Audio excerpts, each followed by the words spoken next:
नमस्कार दोस्तों, मैं आज आपको सुनाने जा रहा हूँ एक गांव की हॉस्टल की कहानी। तो चलिए शुरू करते हैं। यह कहानी एक पुराने हॉस्टल की है जो किसी गांव में स्थित था। इस हॉस्टल में कुछ रहस्यमय घटनाएं होने लगी थीं, जिससे लोग डर के मारे यहां आने से कतराते थे।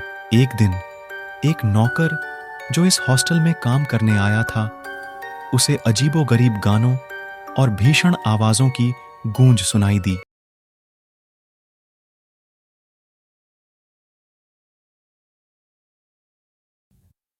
उसने धीरे धीरे हॉस्टल की भटकती आवाजों की ओर बढ़ा। वह एक पुराने कमरे में पहुंचा जहां से आवाज आ रही थी। कमरे के अंदर उसने एक विचित्र महसूस किया।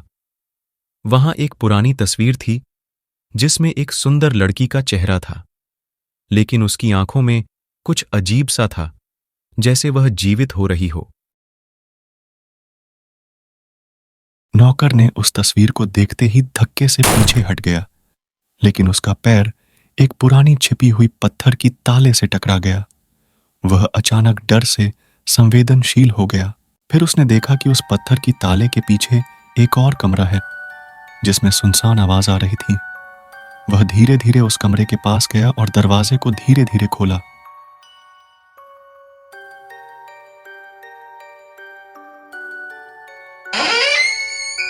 दरवाजे के खुलते ही उसके सामने एक विचित्र चित्र था, जिसमें वह खुद का चेहरा था, लेकिन उसकी आंखों में एक डरावनी तकदीर का पर्दा था।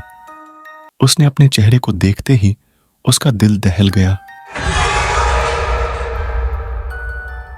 फिर से वह पीछे हटा और हॉस्टल से बाहर निकल गया। वह नौकरी के लिए कभी वापस नहीं आया। लोग कहते हैं कि उस हॉस्टल में भूतिया आत्माएं हैं जो अपनी भविष्यवाणियों के साथ वापस आ रही हैं।